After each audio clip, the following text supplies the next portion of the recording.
All right, 2 Samuel 23.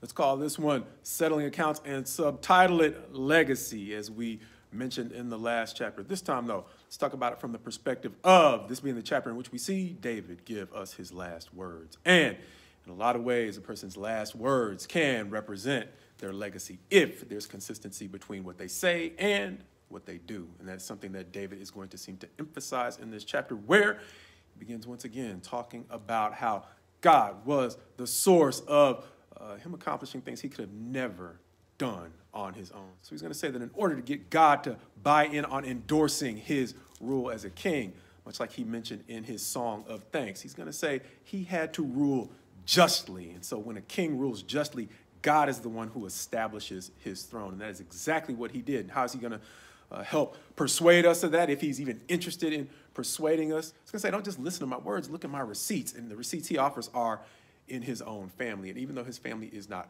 perfect, he is confident that God has given him a great start. And that next link in the chain is going to be Solomon. And he seems to be very confident that he is leaving the kingdom in able hands. But he knows that in addition to making sure that God is divinely intervening on his behalf, he is going to need a stable set of people around him. And David has seen enough dark days to know that he can't always count on having a good number of people around him. So he needs quality men behind him. And so the remainder of the chapter goes on to talk about David's mighty men, and three that stood apart from the rest, even though they are all renowned in some way for acts of valor. See, these three seem to take a stand even when abandoned, understanding that the leader of David's mighty men is renowned for wielding a spear against 800 men who he killed during one battle.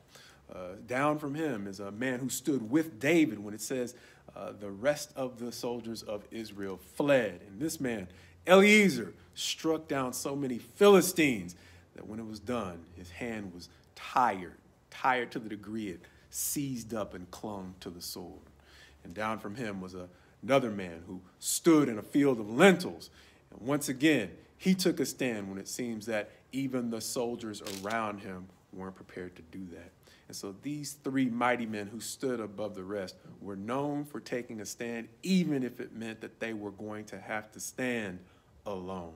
So part of the legacy that David left Solomon was a group of mighty men who, even if no one else was going to stand with them, men who had the courage to stand alone, even if it meant costing them their own lives. And that's going to be important because in a very few chapters, we're going to see these mighty men rally around Solomon when there is an attempt made, not necessarily in his life, but an attempt made to take the throne from him, which inevitably, at least the prophet Nathan thinks, would lead to an attempt on his life.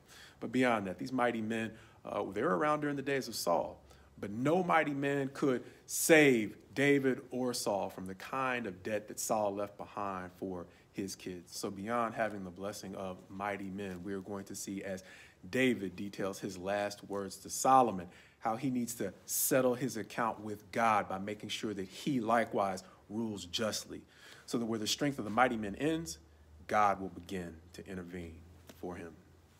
But before God is going to intervene on Solomon's behalf, it seems that he is going to do some more house cleaning in Israel. And as Peter raises the question in the New Covenant, look, if God's judgment starts with us, the believers, what's going to happen to those who have no regard for God and justice? So in the next chapter, even though we've already heard David's last words, we are not through with David's story, because possibly in preparation for the transition from David to Solomon, we are going to see God begin to settle accounts with the entire nation of Israel through David's census.